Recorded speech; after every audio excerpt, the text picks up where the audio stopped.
अस्सलामुअलैकुम, welcome to सादर vlog YouTube channel. जो लोग सऊदी में काम कर रहे हैं, कफिल या कंपनी के बगैर छुट्टी जाना चाहते हैं तो उनके ऊपर कितने साल का बैन लगेगा, और इस वक्त अगर आप ट्रैवल करते हैं तो इनका क्या रूल्स है, और जो लोग सऊदी में वीपीएन यूज़ करते हैं उनके लिए भी कुछ अपडेट है, और भी ऐसी बहुत सी जानकारी है इस वीडियो में आप लोगों के साथ मैं शेयर करूंगा।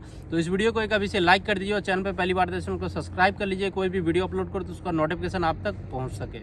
सबसे पहले हम बात कर लेते हैं जो लोग सऊदी में काम कर रहे हैं बगैर कफिल या कंपनी का, अगर वो फाइनल जाते हैं तो क्या वो दोबारा सऊदी में आ पाएंगे। इनके ऊपर आप लोगों का बहुत से सवाल था।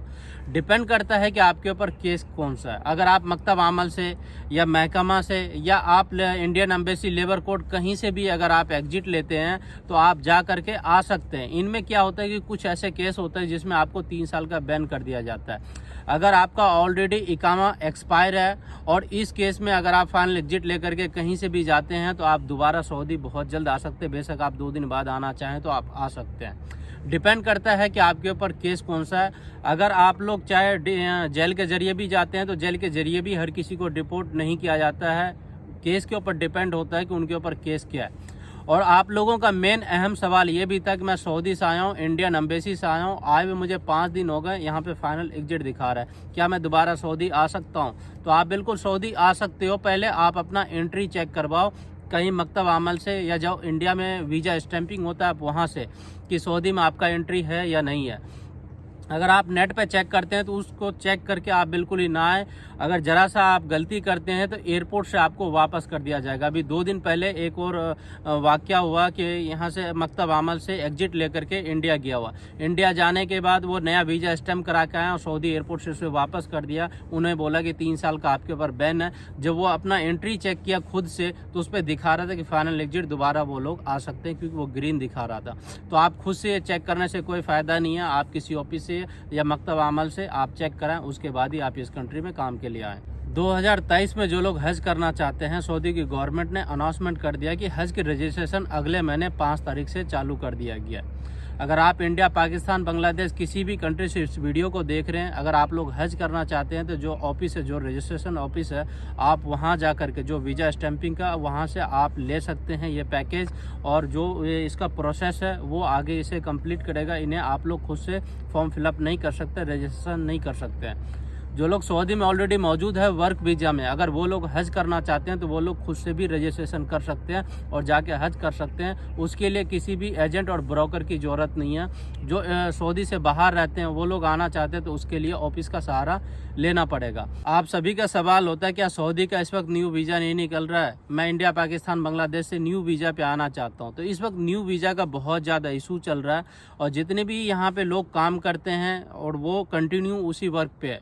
जो भी आदमी को नया हायर करना होता है वो रिटर्नर ज़्यादातर मांगते हैं। पहले के टाइम में क्या था कि सऊदी की गवर्नमेंट एक ड्राइवर, एक नौकर देता था यहाँ पे 2018 तक। 18 के बाद यहाँ पे रूल ख़त्म कर दिया, धीरे धीरे बिल्कुल ही ख़त्म कर दिया। अभी के डेट में जो गवर्नमेंट जॉब में है या जो ऊँचे पोस्ट में है उसे दिया जाता है। जितने भी यहाँ पे मिडिल क्लास के हैं, छोटे मोटे जॉब करने वाले, उन्हें नहीं दिया जाता। वो अपने ऊपर डिपेंड होकर के, चाहे वो सौवाग मंगाएं या चाहे वो घर में काम करने वाली को मेड मंगवाए, तो वो लोग इस तरह से मंगवा सकते हैं। और वीज़ा की बात है तो अभी के डेट में बहुत ज़्यादा प्रॉब्लम चल रहा है न्यू वीज़ा को लेकर के, क्योंकि न्यू वीज़ा इस वक्त बहुत ही कम इशू हो रहा है। पहले के जैसे इस वक्त वीज़ा इशू नहीं किया जा रहा है। सऊदी की गवर्नमेंट ने इस वक्त सऊदीजेशन करने का बहुत ही ज़्यादा फैसला लिया है। करीब 1 या 2 साल से बहुत ही ज़्यादा जोर डाल रहे हैं। बहुत से ऐसे प्रोफेशन है उस जगह से जो खारजी लोग है उसे निकाल दिया, वहाँ पे सऊदीजेशन कर दिया। इसी तरह से सऊदी की जो लेडीज़ है उसे भी काम पे यहाँ पे देना जारी कर दिया कि बहुत से ऐसे कंपनी है, ऑफिस में वहाँ पे लेडीज़ काम करना अनिवार्य है। सऊदी गवर्नमेंट का एक टारगेट था कि 2025 आते आते 25 या 30% यहाँ पे लेडीज़ जो है वो काम करेगी। हालांकि ये 2023 चल रहा है। इस वक्त अगर टारगेट की बात करें तो 20% सऊदी की लेडीज़ काम कर रही है। अभी 2025 आना बहुत दूर है, क्योंकि जो यहाँ की लेडीज़ है वो भी काम के लिए बढ़ चढ़ के हिस्सा ले रही है और काम कर रहे हैं, क्योंकि हर किसी को काम की ज़रूरत है। और जितने भी अच्छे अच्छे पोस्ट है सभी पोस्ट से खारजी को निकाला जाएगा, और निकाला जा रहा है और निकाला भी गया। कुछ ऐसे पोस्ट है जो कुछ % है जो कि बचे हुए हैं। जो लोग सऊदी काम के लिए आना चाहते हैं उन लोगों का सवाल ये भी होता है कि मैं कंप्यूटर ऑपरेटर हूं, या मुझे किसी ऑफिस में काम मिल जाए या किसी भी अच्छे पोस्ट पे मिल जाए। तो अगर आपको अच्छे पोस्ट पे चाहिए तो आप किसी अदर कंट्री देखें। सऊदी के लिए जो इस वक्त जॉब है ज़्यादातर लेबर कैटेगरी का है, जैसे कुक हो गए, ड्राइवर हो गए, मेड हो गए, साफ़ सफाई हो गए, इस तरह के काम इस वक्त इस कंट्री में और इस तरह के वीज़ा है। कुछ ऐसे बड़े पोस्ट पे है कि कुछ परसेंट है जो लोग पहले से काम कर रहे हैं वो लोग लगे हुए, नए वीज़े इस वक्त इशू नहीं किया जा रहा है। जो लोग सऊदी में काम कर रहे हैं जिसका कफिल या कंपनी छुट्टी नहीं देता है वो लोग इंडियन एम्बेसी में जा कर के आउट पास ले सकते हैं या मकतब अमल में जा कर के ले सकते हैं। बहुत से लोगों का ये भी सवाल था कि कोई ऐसा आदमी है कि जो 1000-1500 रियाल ले करके मुझे अपने देश भेज देगा 15 दिन में।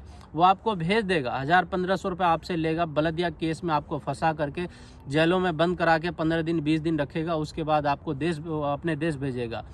पकड़वाने से पहले वो 4 दिन 5 दिन का नाम लेते हैं, उसके बाद वो लंबा प्रोसीजर हो जाता है। आप जाने के बाद आप दोबारा उसे नहीं बोल सकते हैं कि भाई इतना टाइम क्यों लग रहा है, क्योंकि जब आप उसे पैसा दे देते तो आपका और उसका दोनों का वास्ता ख़त्म हो जाता है। तो इससे अच्छा आप इंडियन एम्बेसी जाएं। इंडियन एम्बेसी से 10 से 15 दिन में आपका काम हो जाएगा।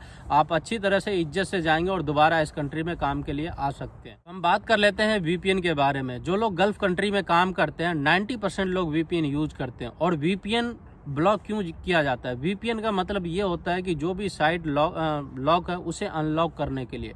बहुत से ऐसे साइट है कि जो आप सऊदी, दुबई, ओमान, मस्कट कहीं भी नहीं देख सकते हैं।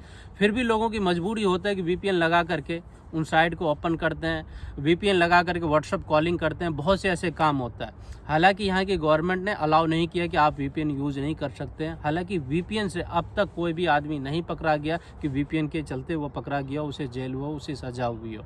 करने वाले आप लोग करते हैं। अगर आप लोग भी वीपीएन यूज करना चाहते हैं तो आप केयरफुली रहें। मेरे हिसाब से वीपीएन यूज़ ना करें, अगर यूज़ करें तो कोशिश करें डिलीट करने का। और आप लोग खुद समझदार है कि आप अपने हिसाब से कर सकते हैं, क्योंकि वीपीएन को लेकर आप लोगों का बहुत से सवाल था, क्या वीपीएन यूज़ कर सकते हैं या नहीं कर सकते। कई बार बहुत से ऐसे वीपीएन का काम होता है कि बगैर वीपीएन का काम चल नहीं पाता है, तो आप लोग उस हिसाब से कर सकते हैं। अगर और भी आपका कोई सवाल है तो आप मुझे कमेंट कर सकते हैं। हमेशा की तरह इस वीडियो के डिस्क्रिप्शन बॉक्स में इंस्टाग्राम और ट्विटर का लिंक दे दिया हूँ। तो मिलते हैं आप लोगों से किसी नेक्स्ट वीडियो में, तब तक के लिए खुदा हाफिज़।